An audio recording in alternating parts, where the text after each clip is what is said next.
नमस्कार प्यारे साथियों। हिंदी साहित्य का अंतर्गत आज इस क्लास में 25 एमसीक्यू बताने जा रहा हूं। आगामी परीक्षाओं को ध्यान में रखते हुए net, GRF, TGT, PGT, Bihar state, UP और विभिन्न राज्यों में शिक्षक बहाली पात्रता परीक्षा होती है, तो गारंटी है यहाँ से 2-3 प्रश्न आपको निश्चित आएंगे। फर्स्ट क्वेश्चन है, आदिकाल को विज्ञापन काल किसने कहा है? आदिकाल यदि आप पढ़े होंगे तो आसानी से आप आंसर दे सकते हैं। हजारी प्रसाद द्विवेदी, महावीर प्रसाद द्विवेदी, लक्ष्मी सागर बिश्नोई, राम कुमार वर्मा जी। तो हर कोई ने अलग अलग नामकरण किए हैं। जैसे आपके घर में कोई बच्चा पैदा होता है तो कोई अपने पिता से जोड़ करके या पूर्वजों से जोड़ करके नाम रखता है, या भौगोलिक स्थान से या दिन से। ऐसे देखे होंगे आदिवासियों में बुद्धा या मंगला ऐसे करके नाम रखा जाता है। तो नाम रखने का कारण यही होता है, ठीक है। तो हर कोई का देखने का नज़रिया और करने का अलग होती है। तो हजारी प्रसाद द्विवेदी जी जो थे वो क्या कहते हैं, तो आपको ध्यान रखना इन सभी नामों को, बहुत इम्पोर्टेंट है। नहीं ध्यान रखेंगे तो फिर बाद में पछताएंगे।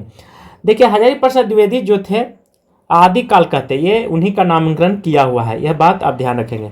महावीर प्रसाद जो थे ये इसको बाद में बताते, ये बीज वापन काल कह करके संबोधित किए थे आदिकाल को। लक्ष्मी सागर, राम कुमार वर्मा जो है से संधि काल, ठीक है, और चारण काल कहते हैं। यह दो नाम ध्यान रखेंगे, दोनों बहुत महत्वपूर्ण है। 52 है, आदिकालीन साहित्य का प्रमुख रस है शांत रस, करुण रस, वीर रस या हास्य रस। शांत रस जहाँ पे कोई पंक्ति पढ़ते हैं और वहाँ उत्तेजना कम प्रकट होती है, ठीक है, वहाँ शांत रस आपको दिखाई। करुण रस जहाँ पे आपको दया और हर्ष, दया वगैरह आती है, वहाँ करुण रस होगा। हास्य रस जहाँ पे पढ़ने के बाद पंक्ति आपके अंदर में उत्तेजना, हास्य का मतलब हंसने का हो, तो वहाँ पे हास्य रस होगी। वीर रस जिस काव्य में वीरता के बारे में चर्चा किया गया हो, वहाँ पे वीर रस का होता है। तो आदिकाल में वीर रस का प्रधान रस माना गया है, मतलब प्रधानता दी गई है। 53 है, आचार्य रामचंद्र शुक्ल ने आदिकाल के तृतीय प्रकरण में किसका विवेचन किया है? भक्ति काव्य का, रीति काव्य का, वीर गाथा काव्य का, आधुनिक काव्य का। तो किसका तृतीय प्रकरण में यहाँ पे विवेचन किया गया है? बहुत इंपॉर्टेंट है और बहुत अच्छा क्वेश्चन भी है। आंसर हो जाएगा वीर गाथा काव्य का किए हैं। कौन? आचार्य रामचंद्र शुक्ल। 54 है, पंडित हजारी प्रसाद द्विवेदी ने भक्ति साहित्य से वास्तविक हिंदी साहित्य का प्रारंभ माना है, क्योंकि ऑप्शन है आदिकाल से लेकर भक्ति काल तक की रचनाएं पुरानी हिंदी में मिलती है, बी आदिकाल हिंदी उलटभाषी शैली के कारण ध्रुव है, सी है पुरानी हिंदी में ब्राह्मणों के कर्मकांड और वर्णाश्रम व्यवस्था का तीव्र प्रहार किया गया है। वर्णाश्रम मतलब जाति भेदभाव जो किया जाता है, गोरे काले। डी अभ्रंश भाष्य भया हिंदी भक्ति काल तक आते आते काव्य भाषा के रूप में स्थापित हो जाती है और हिंदी स्वरूप स्पष्ट हो जाती है। आंसर डी होगा। बहुत अच्छा क्वेश्चन है। अब यहाँ पे मैं आपको क्लियर करवा देता हूँ क्यों डी हुआ। तो देखिए, अभ्रंश का बोलबाला शुरू से हुआ था। अभ्रंश का अर्थ होता है भ्रष्ट भाषा, ठीक है। क्या होता है? भ्रष्ट भाषा। इसे दूसरे नाम से भी लोग संबोधित किए, बिगड़ा हुआ भाषा। तो अभ्रंश के हर विद्वान ने अनेक अनेक नाम से पुकारा करते थे और उसका अर्थ भी अनेक तरह से दिए हैं। 55 है, हिंदी का सबसे प्राचीन छंद क्या है? प्राचीन छंद किसे माना गया है? ए पूछ रहा, दोहा को, छप्य को, बेरवे, सेवैया को। आंसर हो जाएगा दोहा जो है से सबसे प्राचीन छंद है। 56 है, आदिकालीन साहित्य के संबंध में कौन सा कथन सत्य है? आदिकालीन साहित्य शुद्ध अभ्यारंश में है, बी आदिकालीन साहित्य शुद्ध हिंदी में है, सी आदिकालीन साहित्य अभ्याभाष हिंदी में है, डी आदिकालीन साहित्य शुद्ध प्राकृतिक में है। क्वेश्चन पूछ रहा है, पुनः पढ़ ले, आदिकालीन साहित्य के संबंध में, ठीक है, कौन सा कथन सत्य है? तो यहाँ पे कथन के बारे में दिया हुआ है। बहुत सारे लोग भ्रम में रह जाते हैं। आंसर हो जाएगा सी, आदिकालीन साहित्य अभ्राभाष्य हिंदी में लिखी गई थी, अर्थात पाया जाता है। तो आपको ध्यान रखना होगा। 57, अभ्रंश को पुरानी हिंदी मानते हुए हिंदी साहित्य का आरंभ 7वीं से 8वीं शताब्दी किसने माना है? तो आचार्य रामचंद्र शुक्ल, चंद्रधर शर्मा गुलेरी, राहुल सकृत्यायन, हजारी प्रसाद द्विवेदी जी। सर, हर कोई विद्वान ने अलग अलग कालखंड का निर्माण किए, मतलब समय निर्धारित किए हैं। तो जैसे डॉक्टर नगेंद्र जो थे वो 650 ईस्वी से 1350 ईस्वी मानते हैं आदिकाल का समय सीमा। उसी प्रकार मिश्र बंधु 643 से 1387 ईस्वी में। यदि विक्रम संवत में पूछेगा तो आप 57 इसमें ऐड कर दीजिएगा। प्लस करने मतलब विकराल रूप जब भी धारण करना होगा तो 57 को जोड़ेंगे तो विकराल रूप धारण हो जाएगा। इसको आपको भूलना नहीं ट्रिक को, ठीक है। ऐसे ट्रिक हमेशा बहुत सारे कंफ्यूज कर जाए। आचार्य रामचंद्र शुक्ल 993 से लगभग 1318 ईस्वी तक मानते हैं। यदि 57 जोड़ेंगे तो 1050 हो ही जाएगा, ठीक है, विक्रम संवत में। तो आपको कहीं हर जगह विक्रम संवत में अधिकतर पढ़ने को मिलती है। हजारी प्रसाद द्विवेदी 10वीं सदी से लेकर के 14वीं सदी तक मानते, ये भी VVI आप इसे लगा लेंगे, बहुत अच्छा है। उसके बाद आचार्य रामचंद्र शुक्ल, आंसर हो जाएगा चंद्रधर शर्मा गुलेरी जी। चंद्रधर शर्मा गुलेरी जो है 7वीं शताब्दी से 8वीं शताब्दी तक मानते हैं, आपको यह ध्यान रखना होगा। 58 आचार्य शुक्ल ने आदिकालीन कृतियों पर विचार करते हुए कितने ग्रंथों को प्रमाणिक माना है? 6, 8, 10, 12।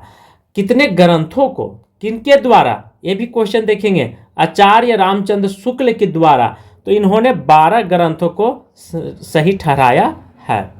59 है आचार्य रामचंद्र शुक्ल ने प्रारंभिक काल के जिन 12 ग्रंथों को प्रमाणिक माना है उनमें से किन ग्रंथ का मूल रूप सुरक्षित नहीं है? परमाल रासो, पृथ्वीराज रासो, यहाँ पे दो एक साथ दिया हुआ है। खुमान रासो, हमीर रासो, विशलदेव रासो, विजयपाल रासो और चंद्र प्रकाश कृतिलता। तो पूछ रहा है कि आचार्य रामचंद्र शुक्ल ने प्रारंभिक काल में जिन 12 ग्रंथों को प्रमाणिक, ठीक है, क्या प्रमाणिक माना, उनमें से कौन सा ग्रंथ मूल रूप से सुरक्षित नहीं है? नहीं के बारे में चर्चा कर रहा है। तो बहुत अच्छा क्वेश्चन 59 का, इसलिए आप इसे जरूर देंगे। आंसर हो जाएगा परमाल रासो और पृथ्वीराज रासो। 60 आदिकालीन कृतियां जो नोटिस मात्र है। कृतिलता पदावली, बी जयमयंक जयचंद्रिका कृति पताका, सी है कृतिलता खुमान रासो, डी पृथ्वीराज रासो परमाल रासो।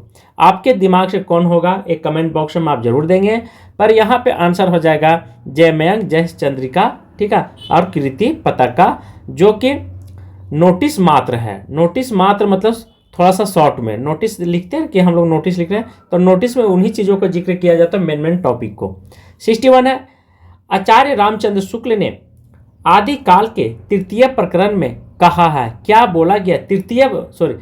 61 आचार्य रामचंद्र शुक्ल ने आदिकाल के द्वितीय प्रकरण को कहा है वीरगाथा काव्य, रासो काव्य, अभ्रंश काव्य या भक्ति काव्य। क्या कह करके संबोधित किए हैं? तो उन्होंने अभ्रंश काव्य कह करके संबोधित किए हैं। 62 आदि साहित्य के इतिहास में दोहरा नामांकन प्रवृत्ति किसने प्रारंभ किया? ग्रासा दत्त राशि, ग्रियर्सन, शिव सिंगर, आचार्य रामचंद्र शुक्ल। देखिए यदि आप नामांकन पढ़े हैं तो ग्रासा दत्त राशि हो ही नहीं सकता, ग्रियर्सन भी नहीं हो सकते हैं, उसके बाद शिव सिंगर तो नहीं हो सकते हैं। आंसर हो जाएगा रामचंद्र शुक्ल।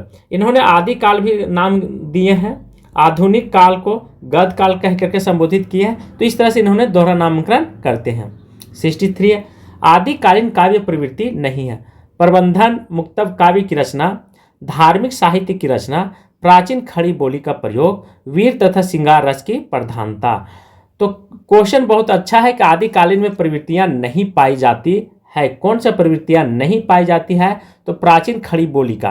अब मैं बता देता हूं, दिमाग थोड़ा सा लगाइए। आदिकाल में अभ्रंश का बोलबाला था, वहाँ पे अभ्रंश का साहित्य, तो खड़ी बोली तो 19वीं सदी से यह प्रारंभ हो जाता है आधुनिक युग में, तो खड़ी बोली ऐसे भी नहीं हो सकता। तो नहीं के बारे में तो आप आंसर यदि एग्जाम हॉल में नहीं जानते थोड़ा सा कॉमन सेंस लगाने का प्रयास करेंगे। 64 है आदिकालीन काव्य में किस प्रवृत्ति का अभाव है? भक्ति का, श्रृंगार का, प्राकृतिक का, राष्ट्रीय चेतना का। तो आदिकालीन में जो था राष्ट्रीय चेतना का बहुत बड़ा कमी पाई गई है, क्योंकि उस समय राजा महाराजा लोग अपने में ही, ठीक है, छोटे छोटे राज्यों को लेकर के, और जितने भी कवि थे वो क्या करते थे, राजा को खुश करने के लिए बढ़ा चढ़ा करके पेश करते थे, और बदले में उनको सोने का मुद्रा मिलता था जिससे उनका पेट चलता था। और उन लोगों ने कभी बाहर राष्ट्र के प्रति देखा ही नहीं, झांका ही नहीं। इनमें से हिंदी साहित्य इतिहास किसने नहीं लिखा, नहीं का यहाँ पे चर्चा किया है।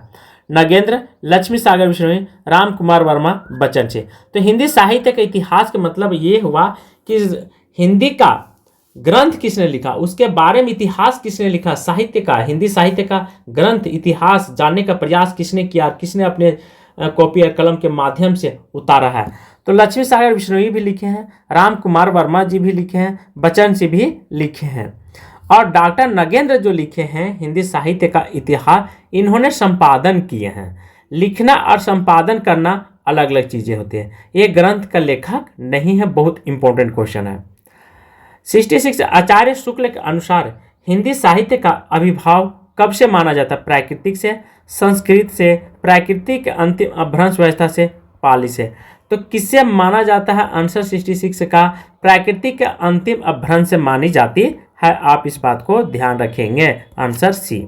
67 अपभ्रंश के प्रथम महाकवि, बहुत इंपॉर्टेंट है। महाकवि के बारे में हमेशा आपको ध्यान रखना है कि कौन किसको महाकवि मानते हैं, क्योंकि चंद्रधर शर्मा जो होते हैं, ठीक है, तो चंद्रधर शर्मा मुंज को प्रथम कवि के रूप में देखते हैं। शिव सिंह सिंगर जो हैं वो पुष्य, ठीक है, या पुंड को प्रथम कवि जानते हैं। हजारी प्रसाद द्विवेदी जो है अब्दुल रहमान को प्रथम कवि मानते हैं। विद्यापति जो है, बच्चन सिंह के द्वारा विद्यापति को प्रथम कवि के रूप में जानते हैं, माने हैं। राहुल सकृत्यायन सरहप्पा को प्रथम कवि मानते हैं।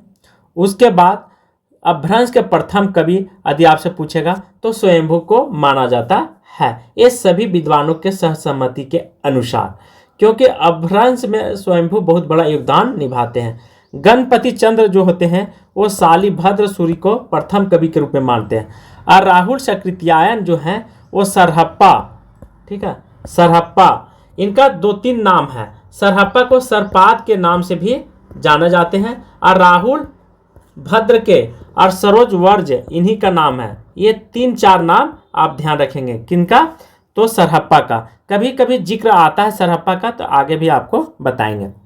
68 आचार्य शुक्ल ने किस साहित्य को संपादिक शिक्षा मात्र कहकर वीर गाथा काल सम्मिलित नहीं किया, किंतु हजारी प्रसाद द्विवेदी ने उसे आदि काल में स्वीकार कर लिया है? सिद्ध साहित्य, नाथ साहित्य, जैन साहित्य, ये सभी। पुनः आप क्वेश्चन को पढ़ने का कोशिश करेंगे।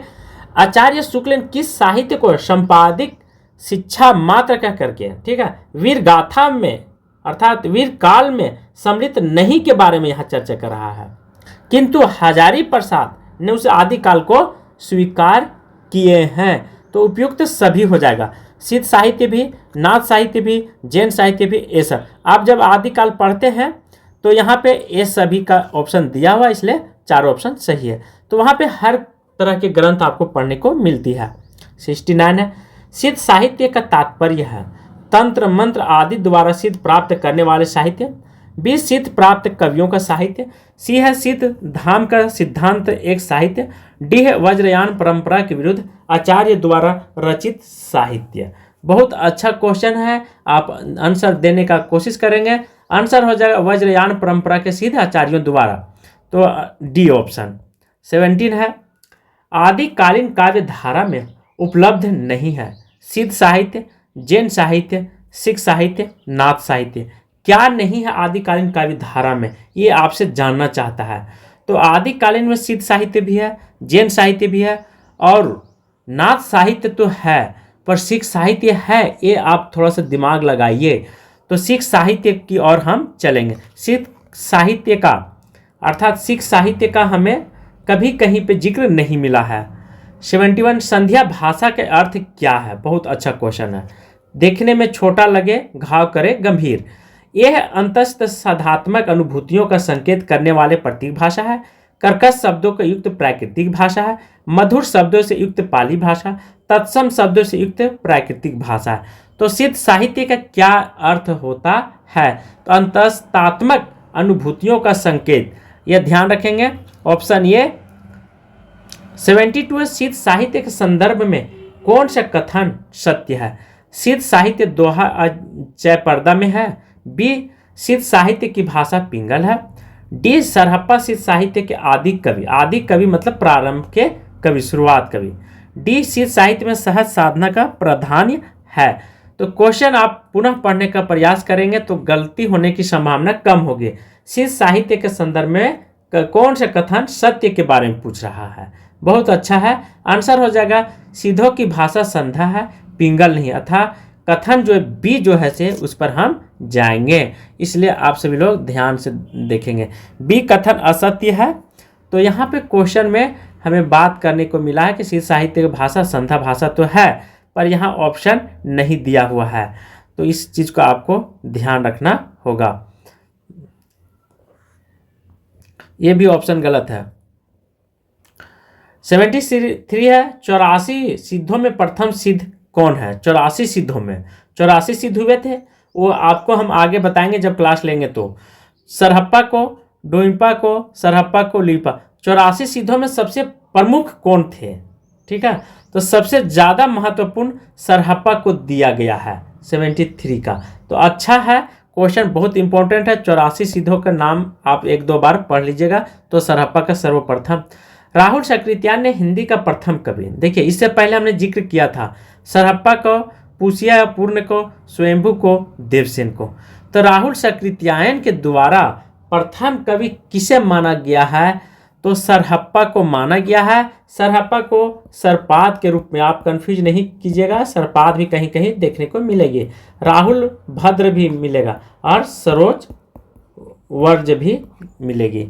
75 है, अधिकांश साहित्यकारों को अनुसार हिंदी का प्रथम कवि देवसेन, सरहप्पा, स्वयंभू, पुष्पोद्यान। तो 75 का आंसर सरहप्पा होगा। ठीक है, तो इस तरह से हमने टोटल 25 क्वेश्चन MCQ बता दिया हूँ। सभी क्वेश्चन आपके लिए, आपके भविष्य के लिए महत्वपूर्ण है, इसलिए अंत तक पढ़ने का भी प्रयास करेंगे। थैंक यू, धन्यवाद।